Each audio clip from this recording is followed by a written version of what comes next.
هند پس از 4 سال صدور ویزا برای شهروندان افغانستان را از سر گرفته است.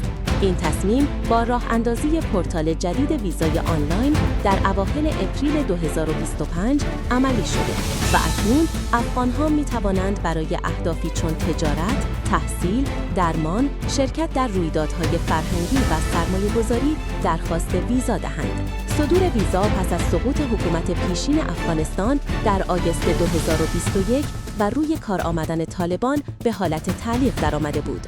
هند در آن زمان سفارت خود را در کابل بست و هزاران ویزای صادر شده را لغو کرد.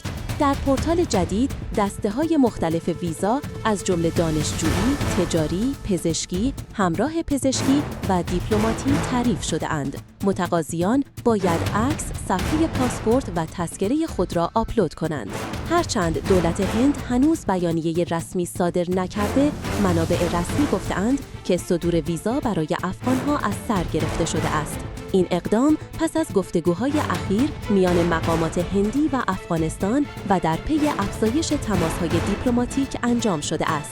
حکومت سرپرست افغانستان نیز پیشتر خواستار تحصیل ویزا برای افغان‌ها شده بود.